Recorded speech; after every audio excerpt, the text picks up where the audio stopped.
Mystery guys, sa TikTok video ni Catherine Bernardo, inireveal na.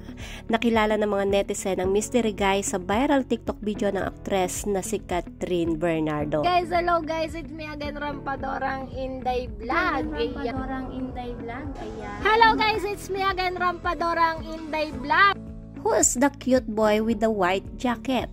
Super aliw nga ang bagong TikTok ni Catherine Bernardo na may perfect timing. Kasabay ng kanta ni Sabrina Carpenter na Bedchem, dumating ang line na "Who's that cute boy with the white jacket?" At bigla na lang hinawakan ni Catherine ang braso ng isang lalaking naka-white jacket nga.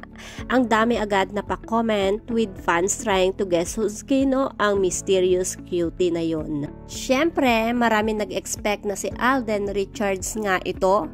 New leading man perhaps. Medyo exciting, di ba? Ang TikTok post na ito ni Catherine Bernardo ay umani ng 2.4 reaction at 16.6 million views lang naman.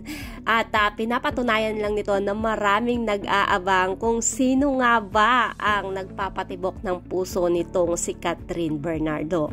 Pero ito na nga ang nakakatawang plot twist.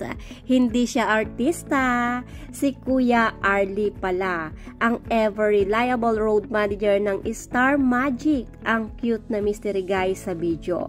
Ang daming natuwa at natawa kasi sa galing ng pagkakamatch ng video sa lyrics at ang pagka-effortless ng charm ni Kuya Arlie nga na inakala pa ngang si Alden. Ina-expect nga ng karamihan or ng mga netizen na bagong leading man nga daw ito ni Catherine Bernardo o di kaya ito ay si Soiti o si Alden Richards. Pero ang reality, Star Magic Road Manager pala na si Kuya Arlie na mukhang ready na nga sa instant TikTok stardom.